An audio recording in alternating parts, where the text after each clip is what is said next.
So in the previous session class, we have discussed about the numericals of induction motor. So in this session, we are going to start with the synchronous motors. So actually, according to your syllabus, it comes under fourth module, but the questions are coming on fifth module.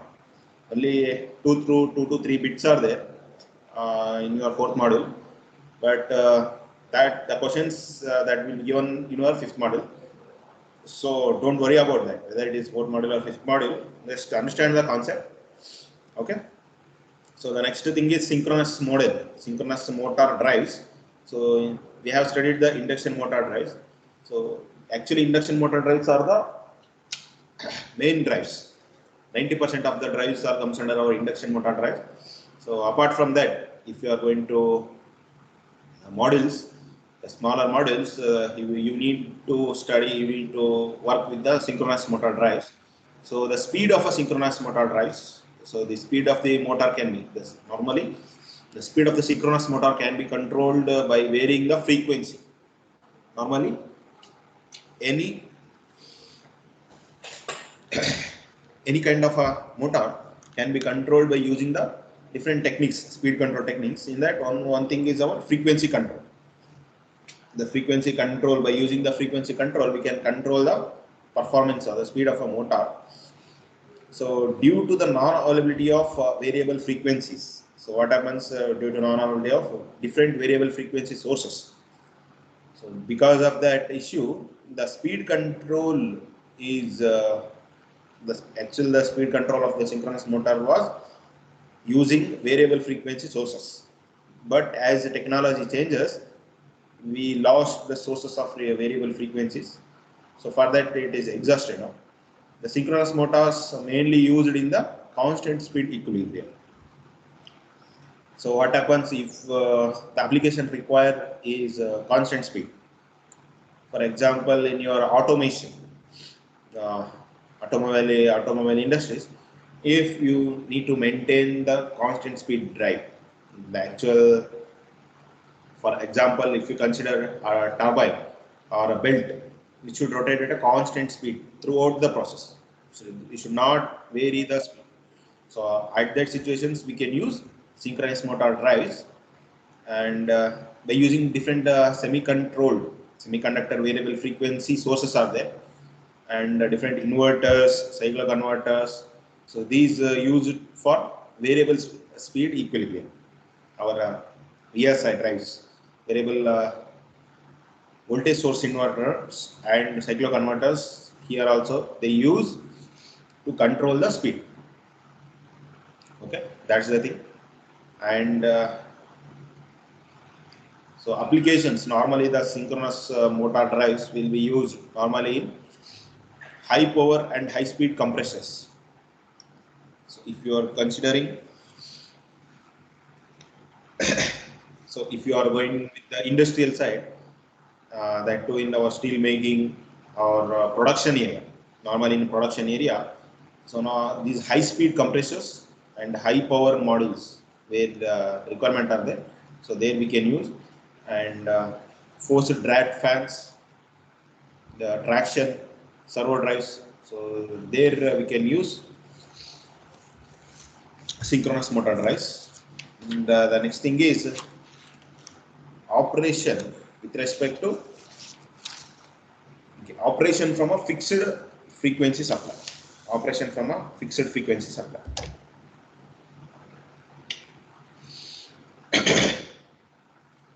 So for any speed drive, so if the motor is operating for any speed which is other than the synchronous speed, so at that time we need to bring that speed. We need to bring that speed which is other than the synchronous speed into the into nearest to our synchronous speed. So we get the maximum efficiency of any kind of a motor when it is rotating nearest to the synchronous speed. So if the motor is operating nearest to the synchronous speed, what happens?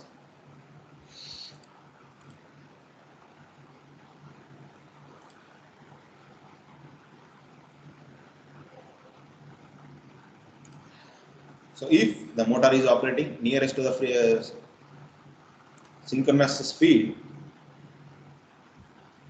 At that time, the slip will be very less, which is less than 1 or nearest to 1. So if the slip is nearest to 1 or less than 1, at that time, the synchronous speed is exactly matches with the normal rotation of our speed. So at that time, we need to bring the relative speed between the air gap flux and rotor, so which is not zero. Actual what happens whenever the interactions between the fluxes takes place, interaction between the different fluxes, at that time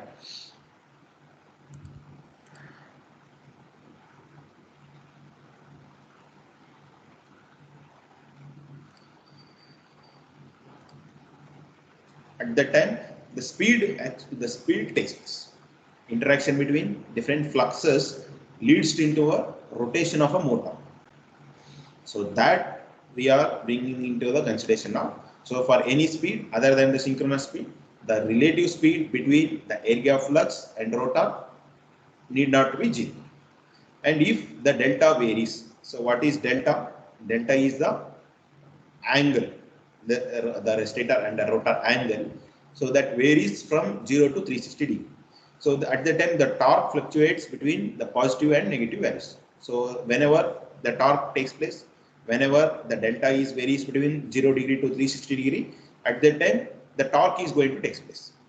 So when at that instant, whenever the delta is varied between 0 to 360 degree, the torque fluctuations between the positive and negative values considered. And when rotor is at standstill, the frequency is very much high.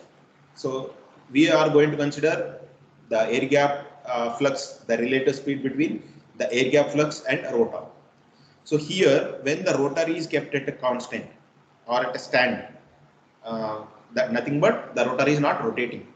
So at that time, the frequency is too high. Frequency will be very high. So that's why I'm repeatedly telling we have to maintain the speed equilibrium between the air gap flux and rotor. So when the rotor is brought nearer to the synchronous speed,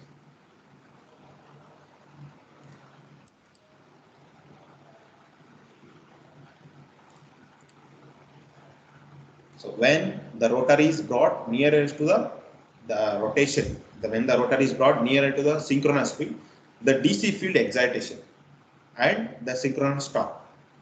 So these DC field excitation brings the synchronous motor torque to nearest to the rotor into stepwise. So with the rotating field, and hence the machine works as a synchronous motor. So how actually the any kind of a motor or any kind of a machine works as a synchronous motor, that is whenever we are bringing the rotor speed into the nearest to the synchronous speed, at that time what happened, the field excitation, the field that we are given for the excitation, so that is given by the DC field. So that DC field excited and the synchronous torque pull the rotor into step. The rotor synchronous torque pull the rotor into step. So with this, the rotating field, and hence the machine is works as a synchronous motor. So the process of pulling the rotor into step with the rotating field is called as pull in or synchronization. So what is meant by synchronization or pull in? The process of pulling the rotor into step with the rotating field. So this is called as our the pull in or else synchronization. So this is about operation from a fixed frequency supply. So if the rotor is brought close to the synchronous speed, at that time the DC field excitation, synchronous torque pull takes place, and finally the machine starts to work as a synchronous motor. So here the damper winding torque is able to pull the rotor into step. So in the induction motor also we studied about the requirement of damper winding. So with the damper winding, with the help of the damper winding, we are pulling the rotor into step with the rotating field. So after some short durations, after some short durations and actions of work, the actually motor brought into synchronous speed. So whenever the rotor is brought into the synchronous speed, the motor is actually worked as a synchronous speed. So here the first and the foremost thing is we need to start the starting method of synchronous motor. So in the induction motor concept, we have studied that the purpose of starting method. The purpose of starting method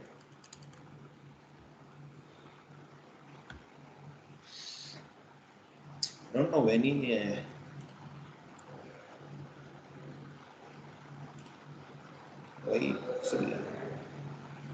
okay. So at the starting is required to bring the rotor speed close to the synchronous speed. So any kind of a motor you can consider, the starting is very much essential to bring the speed of the motor, bring the rotor speed into close to the synchronous speed, and also at the time of starting what happens, we are going to face with the high amount of starting current. So in order to neutralize that high amount of starting current, we use different starter methods. So with field unexcited, that is actually at the starting DC field, we are not excited with the DC. So that condition is called as unexcited field. So with the field unexcited and the damper winding serving as a squirrel cage rotor. Okay. So the main method that we widely used in order to start the synchronous motor is via motor as an induction motor. Okay, here what happens? We can't use synchronous motor directly as it is. We are using the synchronous motor acts as an induction motor, acting like an induction motor. Instead of using induction motor, we are using synchronous motor, which acts like a induction motor. Acts like an induction motor with the field unexcited and damper winding serving as a squirrel cage rotor. So the process of using synchronous motor as an induction motor. So what are the process that is included? So that we will discuss now. Artha aitala concept. The method is simple. Nano instead of using induction motor, synchronous motor na use ಮಾಡ್ತೀವಿ. So why we are using synchronous motor? Because we use constant speed maintenance. So at the time when the applications require the constant speed motor, we are using synchronous motor. So synchronous motor na ನಾವು induction motor ಆಗಿ work ಮಾಡೋದು ಯಾವ ತರ ಅಂದ್ರೆ by using the starting methods. What are the different starting methods that we are using is by using unfield excited, the condition is field is unexcited, and damper winding. By using the damper winding with the field is unexcited, so this condition acts like a squirrel cage rotor. So this starting method is followed by using starting torque and current can be increased and reduced respectively by increasing the damper winding resistance, and damper winding resistance must be low for pulling. So pulling is nothing but what is the pulling? So pulling or synchronism, the process of bringing the rotor into step with the rotating field. So at that time we need to take care of damper winding. So the starting torque is increased and the current will be decreased by increasing the damper winding resistance. The starting torque is increased by increasing the damper winding resistance, and current can be reduced by making the damper winding low. Okay, so the starting torque and current can be increased and reduced respectively by increasing the damper winding. So damper winding is very essential here in order to bring the speed which is nearest to the synchronous speed. So that's the advantage of damper winding. That is the requirement of damper winding. Okay. So during acceleration, so the induction motor. So during acceleration, the synchronous motor is acts like an induction motor. So during deacceleration, the same induction motor is acts like a synchronous motor. So keep remember this. So this is a bit normally some I think last year or day before last before year they asked in SSC JE exam. So how to make the synchronous motor as a induction motor. How you are going to convert the synchronous motor as an induction motor. Okay. So during acceleration, deceleration, forward motoring, braking, some different choices were there. So in that you can choose during acceleration. So during acceleration, what happens? The synchronous motor is acts like a induction motor. So here what happens? So during acceleration, actually what happens? The field closed through the discharge resistance, so which is acts like a cage winding, and it modifies the starting and pulling torques. So at the time of starting or at the time of synchronization, what happens? The torques which are acting, so these are repeatedly we need to modify. So this is pulling torque and the starting torques. So these are actually placed to discharge resistance, so which is acts like a cage winding, squirrel cage winding. Okay. So DC excitation, the excitation that we are going for the synchronous motor is with the help of DC. So with this DC excitation, so should not be applied during acceleration. So during acceleration time should not excite the DC. Nothing but the field is unexcited. Field is unexcited and damper winding serve as a squirrel cage rotor. So that's why during acceleration should not apply any excitation. The field should be unexcited. Okay. And this DC field should be applied only after the motor is reached to full load speed. This is a method of using synchronous motor as an induction motor. Okay. So starting should not apply any DC field excitation. So after gaining the speed, you should apply the DC field excitation. And next step is, when the rotor has a salient pole construction, the damper winding can have conductors only over the pole arc. We have different poles, pole winding, pole shoe, pole arc. So you people studied the construction of synchronous motor. So on the pole arc, the conductors, the damper winding should be placed over the pole arc. So when the rotor has a salient pole construction. Salient pole construction, non-salient pole construction. The squirrel cage induction motor is having, if you are using the squirrel cage induction rotor, you have to use salient pole construction. So on the salient pole construction, the damper winding should be placed over the pole arc. So this construction leads to a decrease in speed torque. So at the half of the synchronous speed, what happens? The dip in the construction, the dip in the speed takes place, and this, because of this dip in the speed, the torque curve is also going to decrease, because we know that the torque is directly proportional to the speed. Okay, so that's why we have to take care of speed here. This speed, this what the dip in the speed torque at half of the synchronous speed takes place. And when the started with the fully supply voltage, so if the synchronous motor is operated with the full supply voltage, then at that time what happens? The starting current can be 7 to 10 times of full load value. So what happens? So at the time of explaining the status, I was repeatedly telling that at the time of starting, the current will be maximum. Because of the maximum current, when we are going to witness the maximum current, when you are going to supply with the full load voltage, full supply voltage. So that's why we are using different starting methods.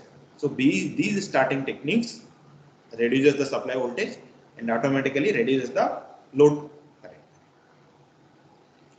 So this is about the starting of our how to start the synchronous motor, which is acts like an induction motor, by using unexcited field. By using unexcited field with damper winding resistances. So these which is acts on the squirrel cage rotor. Okay.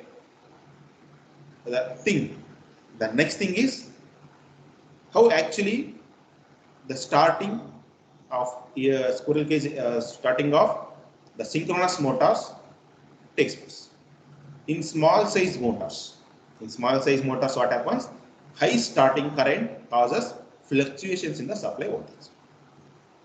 We need to take care of these things in start. What's that? If you are going to consider the small size motors, what to do? And if you are going to consider large size motors, what you have to do? What we need to do? Okay. So if you are going to consider with the small size motors, at that time high starting current is flowing into our circuit. So this high starting current fluctuates the supply voltage. But exactly it is reverses in the large size motors. So in the large size motors, the high starting current causes the large drop in the terminal voltage, the supply voltage and the terminal voltage. So in small size motors, the fluctuations takes place in the supply voltage. At that time, we need to consider, we need to take care, we need to give importance in order to keep the supply voltage constant. We can use different methods. And similarly, in the large size motors, the high starting current fluctuates the terminal voltage. The terminal voltage is nothing but the load which is connected, the load end, at where we are going to face the fluctuations in the current. So because of this, the reduction in starting current is obtained by reduction in starting torque. So if you are interested to reduce the current, because high starting current is there and high starting current is there in the supply voltage, high starting current is there in your terminal voltage. So there, if you are interested to reduce this, if you are interested to reduce the starting current, so we can use by reducing the starting torque. So use of a low power auxiliary motors, which is coupled to the synchronous motor shaft, is one method of starting. So what's that mean actually? So we are placing one motor, so auxiliary motor, just like an auxiliary transformer in our substation. So auxiliary transformer, what is the necessity of auxiliary transformer? Because in order to give power into our local substation, we are using auxiliary transformer. So similarly, we are using auxiliary motors. So these auxiliary motors are used to give supply into our our synchronous motor. So we are extra placing one low power auxiliary motor in parallel with our synchronous motor in order to start the motor. So this is also kind of a motor. So by using this, we can reduce the torque. So by reducing the torque at the starting, we can reduce the starting current. So main motto of using starters is to limit the starting current. So can use different methods. Okay. So this is one method that implemented in synchronous motor. And a motor with a damper winding is used for pulling or synchronism. This is also one important bit. Bit is nothing but MCQ type of question. It's important in MCQ type multiple choice questions. So in your competitive exams, so motor with the damper winding is used for pulling or synchronism. Keep remember this slide. So it's very important. Okay. So in self-control mode, what happens? The stator supply frequency is changed so that the synchronous speed is same as rotor speed.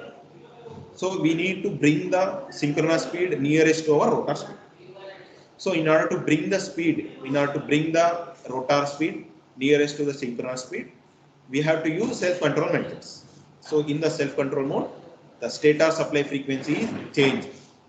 So in the self-control mode, there are different control methods are there, different motor techniques, the self-control mode and dependent control.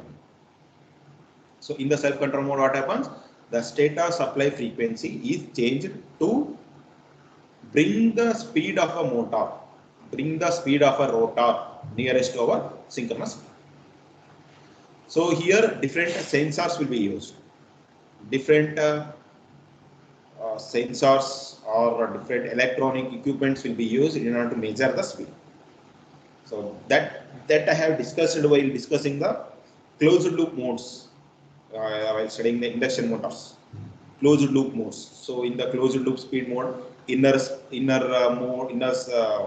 circle and outer secondary loop, inner loop, outer loop. So in the inner loop we are using we are controlling the current. In the outer loop we are controlling the speed. So in order to control the current or control the speed, we use sensors. So these sensors are mounted on the stator to track the rotor position. So this position, the position of the rotor is main issue in order to control the speed. In order to control the speed, in order to gain the speed, in order to bring the rotor speed nearest to the synchronous rotor position. Okay. So this rotor position will be maintained by using the sensors which are connected on the stator. And the frequency of signals generated by these sensors is proportional to the rotor speed. The change in a rotor speed changes the frequency. So the changes in the frequency signals, so which are generated by the sensors. So what's the purpose of using sensors? So these sensors senses the signals and they gives the desired signal, desired values. So here the sensors are used to sense the speed. By sensing the speed, we can sense the torque. We can control the torque. By controlling the torque, we can control the frequency. So here the frequency of the signals which are generated by the sensors, so these are proportional to our speed. So that we studied plenty of times while discussing the closed loop speed modes, closed loop speed controls of drives, VSI, CSI, different drives. There we studied this concept, and hence the stator supply frequency can be made to track the frequency of signals. Stator supply frequency. So on the stator we are mounted the sensors. So these sensors senses the signals and senses the position of the rotors as well. So by using these techniques, we can control the stator supply frequency. So which is normally track the frequency of signals. Okay.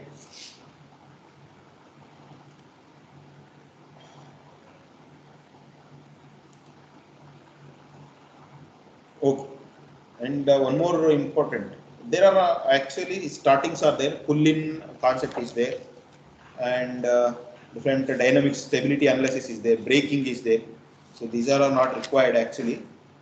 The next thing is synchronous motor with variable speed drives. Synchronous motors with variable speed drives.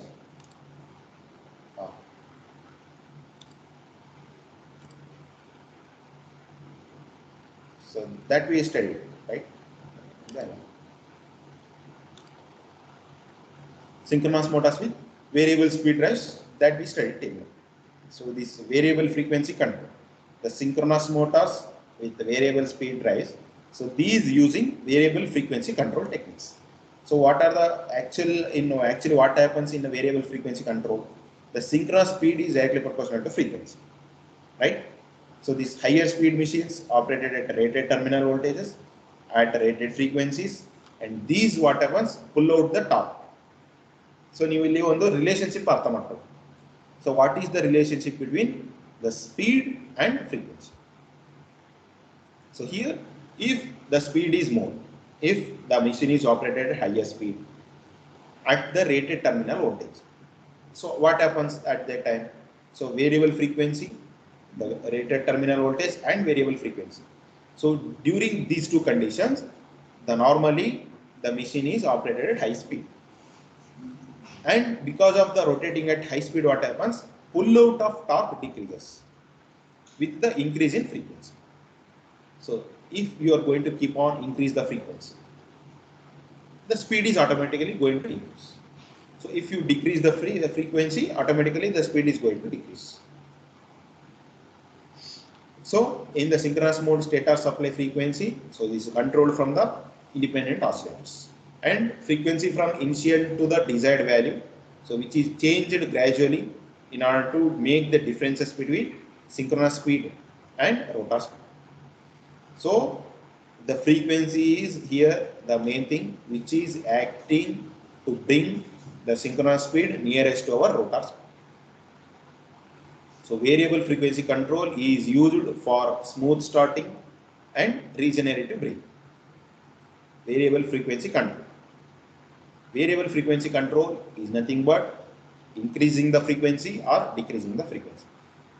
So as we know that the synchronous speed is directly proportional to the frequency. So if you are going to control the frequency, either maybe it is increasing the frequency or decreasing the frequency. So if you increase the frequency, automatically the synchronous speed is going to increase. So if you decrease the frequency, automatically synchronous speed is going to decrease. Okay? That's all. So we'll study the remaining thing in the next. Study how actually variable frequency control takes place in different motors, and other things we will discuss in the next session. So what we have studied today?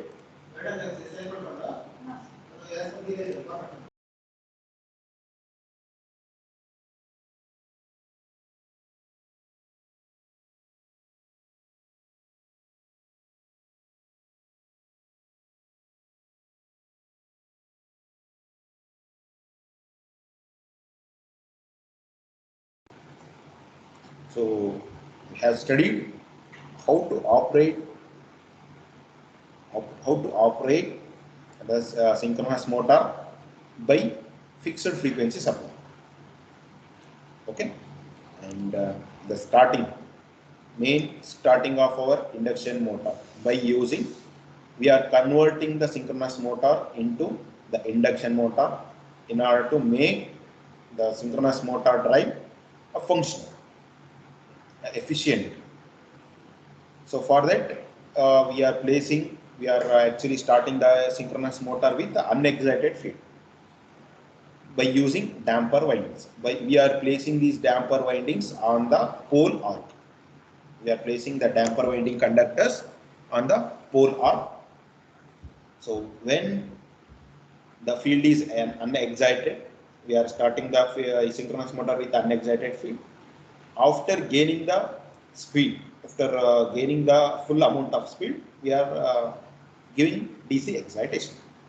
So after giving DC excitation, the speed of the synchronous motor is brings exactly nearest to our rotation motor, so rotors.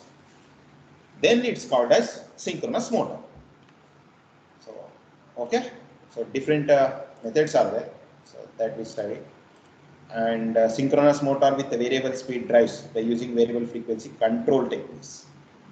Okay, and motor with the damper winding. So this is very important. Remember this, damper motor with the damper winding is used to pull in the synchronous. And the frequency signals generated by the sensors. We are placing the sensors at the stator in order to measure the rotor position. By using this, we can control the speed by controlling the frequency. That's all. If you need to ask anything, please do ask.